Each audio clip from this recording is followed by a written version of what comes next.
Tracker 9 weather with Chief Meteorologist Alden LaCroix. Welcome back. Was able to finally kind of clear out those clouds toward the Oregon coast after most of the day has been locked in with the clouds. Here's a look across areas of the Sea Line Caves where you can see they're still hanging on to the coast just a little bit, but definitely thinner as opposed to what we had this morning. Live look across areas of Eugene. Temperature still sitting in the upper 80s, but hey, we're not in the 90s. Even though we're pretty darn close right now. 87 across Eugene, 90 in Roseburg, 83 for Corvallis. And again, kind of each and every afternoon, we're going to experience temperatures a little bit cooler and cooler and cooler. And that'll continue into the weekend as well. All right, we were talking about those thunderstorm chances yesterday, and it is happening right in the area that we anticipated. You can see down across portions of Northern California, Southern Oregon as well. See this red line right here I kind of drew?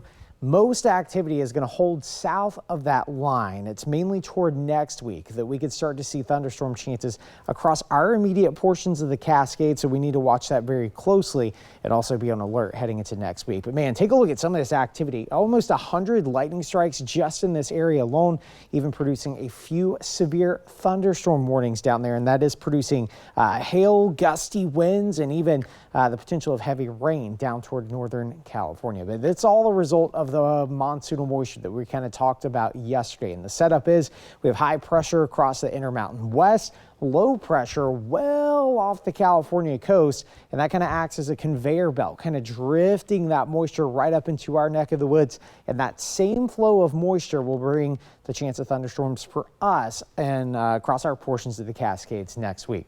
Here's a look at the red flag warning in place. It's what we call a fire weather warning that's still in place for areas of Southern Oregon. But as you can see, we are not anticipating any activity just yet. It's mainly toward next week that we are tracking those thunderstorm chances. You can see Tuesday, Wednesday, Thursday, and even this weekend on Saturday, there is that possibility. But here locally, though, temperatures remaining in the 80s all the way through about 7 o'clock tonight. Flash forwarding toward tomorrow morning, you can see the marine layer coming back all the way to the foothills of the Cascades. As you can see by 6 o'clock in the morning, 55 degrees.